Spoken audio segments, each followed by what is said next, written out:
ID, the Future, a podcast about evolution and intelligent design. Welcome to ID the Future. I'm your host, Andrew McDiarmid.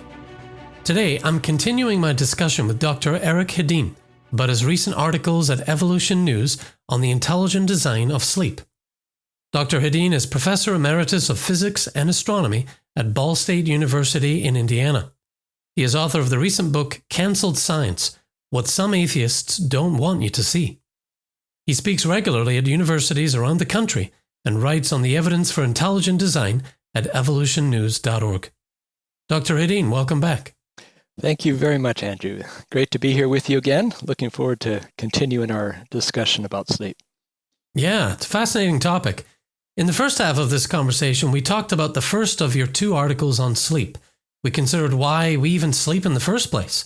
We looked at why an evolutionary mindset is an obstacle to our scientific understanding of sleep. And we discussed the various complicated processes involved in falling asleep and waking up, and how our sleep-wake cycles exhibit a type of complex engineering design pattern known as the push-pull principle. Well, today we're going to dive a little deeper into the science of sleep. We'll review some of the hypotheses that researchers offer for the function of sleep, and we'll discuss why sleep is so essential to humans and other living things. We'll also explain how sleep demonstrates at least two levels of intelligent design. Let's jump back in. First, researchers have posited several theories or ideas or hypotheses for the function of sleep, one of which focuses on sleep as a process of restoration. Tell us about the restorative theory. Well, again, we have ideas about the purpose of sleep, and I think that, again, from my research, the word mystery surrounding sleep is used by researchers quite frequently. So these are just plausibility theories. We don't have a definite answer yet, but the restorative theory states that sleep allows our bodies to repair and replenish various cellular components necessary for our functions that become depleted throughout an awake day. So evidence for that comes in that various aspects of muscle repair, tissue growth, release of many of the important hormones for growth occur primarily during sleep. Now, this is really interesting because you'd think that if we're going to, say, just need a rest, it would be just as well for us to simply kind of lie down and be still and not be running around or doing work or something. But apparently that's not enough. Our body needs something more, that stage of sleep, and not just inactivity. Yeah, it's not enough to just be still, as you're saying. We have to really check out. Our brain has to go into a special, kind of state and allow us to get out of the way so that our body can really focus on what it needs to do. Yes. Well, much attention from researchers has focused on the various stages of sleep and brain activity, differentiated by their EEG signatures. Can you briefly describe REM sleep? REM sleep? We've all heard of that, but what does it mean exactly? Well, REM, or rapid eye movement sleep, it's known to be associated with dreaming. It's not, as researchers have found, not considered to be a restful stage of sleep. There's actually some elevated brain activity throughout REM sleep. One source says that our brain metabolism increases by up to 20% during this stage of sleep. So there's something going on, but it's maybe not the, we think, I was in a vivid dream. I must have been in a deep sleep. Well, there's actually a deeper stage of sleep when you're more unconscious and you're not aware of dreaming. But dreams do occur during this REM phase. An interesting part of it that it's rather curious that during this stage of our sleep cycle, the body is fully paralyzed, which under normal circumstances anyway. And, you can think that that's probably a good thing, because if you're dreaming of running or, flying or jumping off a cliff, it's a good thing you're not really doing that. So, our bodies are as paralyzed as if we were under some sort of an anesthetic. Yeah, that's really interesting. And of the three non-REM sleep levels, The deepest is called N3, or slow wave sleep. What is our body doing and not doing during those periods of rest? Well, this is this N3. It's a non-REM stage of sleep, and it's the deepest stage. This is really when most of the bodily and tissue repair processes are happening. The body is building as necessary bone and muscle. Even the immune system is being strengthened, apparently, during this N3 or non-REM stage of sleep. Okay, so that's one of the deepest points in our sleep process. Now, again, I like how you quote from Shakespeare, his 27th sonnet in your articles. Weary with toil, I haste me to my bed, the dear repose for limbs with travel tired. Sometimes we fight sleep, though, or disregard our body's need for it. But a lot of the time, we're grateful to be hitting the hay. As you reviewed the research on sleep, one thing you confirmed is that sleep is definitely not optional. What are the dangers of depriving ourselves of sleep? Well, I think that all of us have just a sense from experience that sleep deprivation doesn't work to our benefit. But more careful study of what happens when people are deprived of sleep for a longer period of time shows that it can lead to significant neurological dysfunction, even hallucinations, mood swings, meaning you don't have as much control over your emotions. If people are not able to get enough sleep on a regular basis, they're at a higher risk of developing various morbidities, diseases, diabetes, cardiovascular disease, even a higher risk of developing obesity. I mean, that almost seems counterintuitive. You'd think that if you're just lying down sleeping, you're not really expending as much energy as if you're up and active, but and you'd think you'd be burning more calories, and so you would not be as overweight, let's say. But the research shows that the opposite often happens, that getting regular, sufficient amount of sleep is a preventative for obesity. Yeah. Now, when it comes to figuring out how sleep might have evolved, scientists are basically playing a guessing game. You quote one researcher who even thinks the process of falling asleep came built into organisms, part of the package. We could buy that on a design hypothesis, but that sure doesn't fly from an evolutionary standpoint. What other evolutionary explanations did you come across in your review of the literature? Well, again, the one you just mentioned really highlights the difficulty that researchers have if they're approaching this from an evolutionary perspective. They have a great difficulty of trying to understand why we would sleep in the first place. And so this one researcher, in a published article, just sort of gave up, in a sense, and punted and inverted the paradigm, suggesting that sleep was our native state and that somehow an evolutionary process took place that caused us to enter wakefulness. But honestly, if the coordinated physiological and neurological processes necessary to produce sleep seem daunting from natural processes to have them originate without a designer, then producing wakefulness, which is associated with consciousness, with its attendant qualities of mind, that seems completely beyond the reach of any Darwinian mechanism. So I don't think that, this kind of a clever, almost counterintuitive idea that we evolved wakefulness and we just everything started off asleep. I think that doesn't solve any problems. It actually introduces greater problems from an evolutionary mechanism. Yeah. Well, in the first half of this conversation, you wrote that sleep is irreducibly complex. You also said that our body's sleep-wake cycle exhibits a type of complex engineering design known as the push-pull principle. Can you touch on what that means again here, the idea of irreducible complexity and the push-pull principle? Yes. Again, just for example, in studying this, you find that transitions between sleep and wakefulness are not just as simple as flipping a switch. We could think, oh, maybe it's just like the room is dark and then the room is light and it's simple. I just turn the switch on or off. But that's not it at all.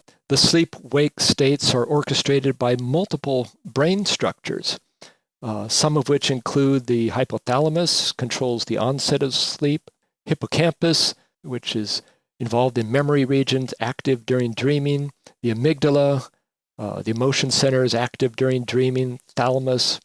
It prevents sensory signals from reaching the cortex. We have to have that kind of a disconnect of our physical being so that we're, in a sense, in a state of paralysis. And there's other brain structures that are involved.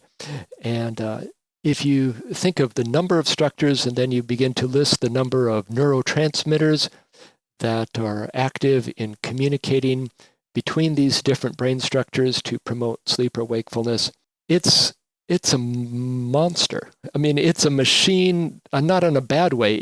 I just mean to say it's big and it's complicated and it's deep and involved, and it's anything but flipping a switch. And so again, to suggest that, all of this just developed over time by undirected changes to our genetic makeup that somehow were facilitated by a survival of the fittest selection mechanism, this is absurd. For one, it's way too complicated for random chances to bring it about. And again, the obvious idea that sleeping is beneficial to survival. If you're in the wilds and you're in the wilderness and you're an animal and you have to go unconscious for hours at a time, that's not really a state of being that promotes survival. It's like saying, all right, I'll just lie down here. You can come and eat me whenever you want to. I'm going to be paralyzed and unconscious. Yeah. It's not going to work very well. Well, you write in your articles that sleep should be associated with at least 2 levels of design. And I just want to kind of summarize these for listeners. One is seen in the multiple physiological regulatory networks that transition us from wakefulness to sleep and then return us to wakefulness. Talk about the second facet of design real quick, the connection between sleep and human flourishing. You've already touched on it, but these are 2 levels of design. We're talking about deep design here. How does that figure in? Well, these concepts that I'll be mentioning are maybe not as cut and dry. They're not really chemistry, but I think that we can all appreciate the importance of them. For example, I mentioned in my article, just for fun, in a way, imagine a world without sleep. Okay, so nobody sleeps. Animals don't sleep. We don't sleep. Predatory animals, lions, cheetahs, for example, normally sleep 12 to 13 hours a day, would continually pose a threat. They would never go off duty. Many creatures are not designed to thrive at night.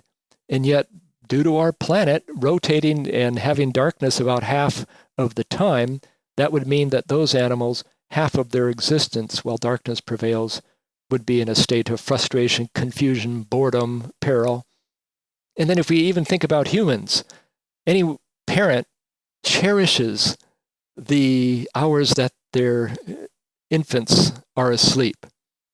Imagine a world where newborn infants never slept, instead of the usual 16 to 18 hours a day, broken up into naps. Even toddlers sleeping, more than 12 hours a day. And I think that parents of newborns would run a risk of succumbing to exhaustion if their children never slept. Again, sleep gives us an extended period of rest for the weary. There's many times when, like in the Shakespeare sonnet, we're weary. Sleep is a respite. It gives us relief from emotional pain or physical pain. It saves us from periods of boredom. And think that almost all of human history took place in an era before electric lights. The only light that you had was maybe a campfire at night, or the light of stars, or the moon if it wasn't cloudy. Without sleep, it would be a difficult time. Again, we're not particularly well adapted to thrive in darkness, and so sleep allows us a time out.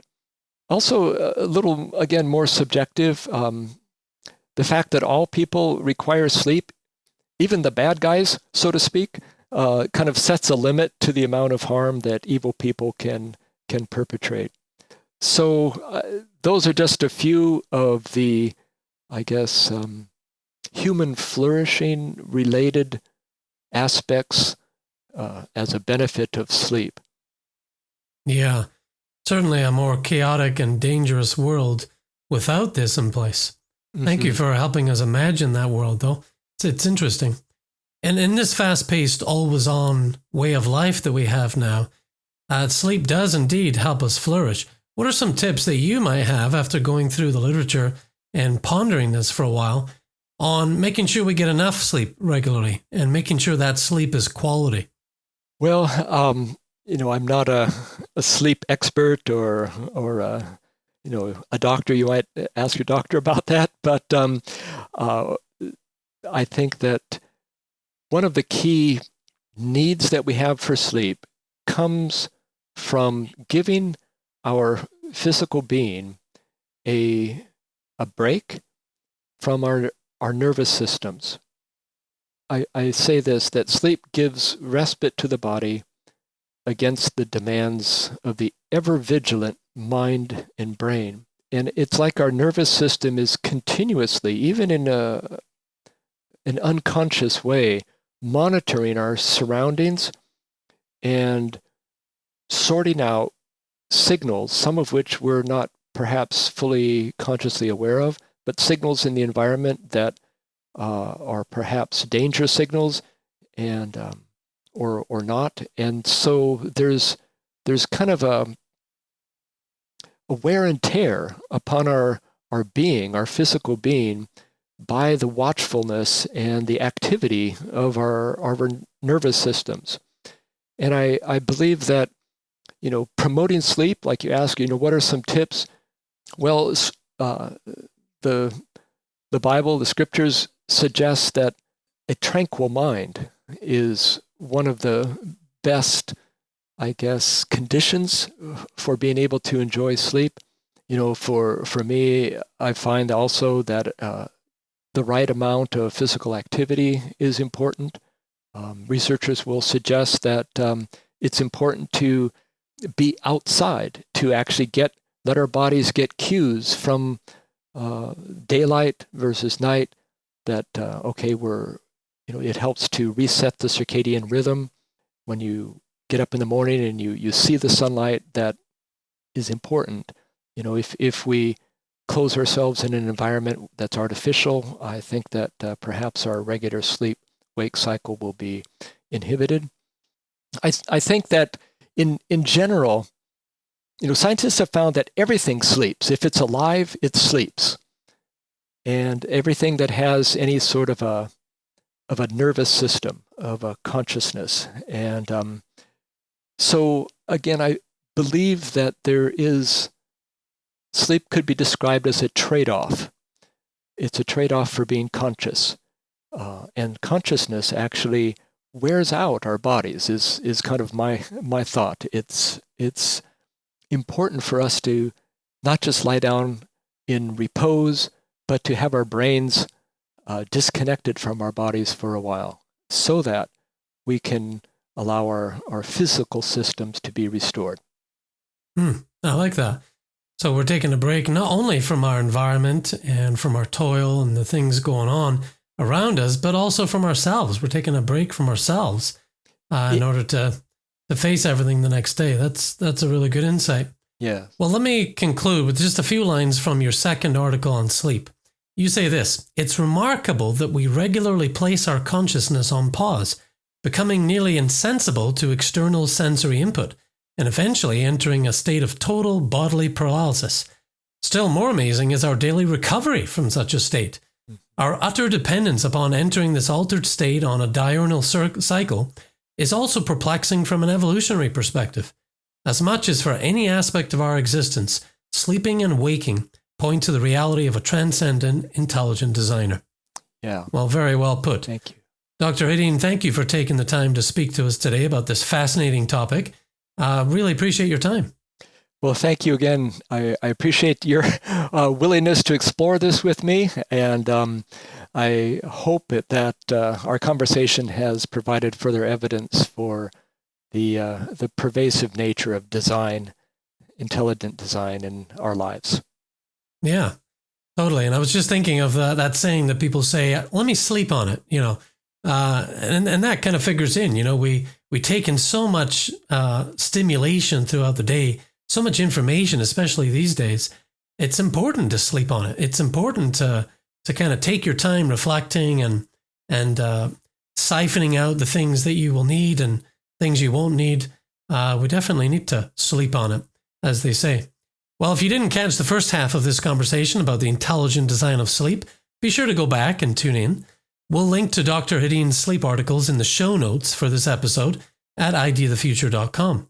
And I encourage you to hop on to evolutionnews.org to read more from Dr. Hedin and his colleagues. That's evolutionnews.org. And one more thing, listeners. If you enjoy the content you hear on ID the Future, help us share the podcast with others. Leave a rating and a written review of the podcast on the Apple Podcasts platform. That's one of the places you can actually leave a review these days. Take a second to share a recent episode with a friend. That's easy to do with social media these days. And again, thanks in advance for your help. For ID the Future, I'm Andrew McDiarmid. Thanks for listening. Visit us at idthefuture.com and intelligentdesign.org.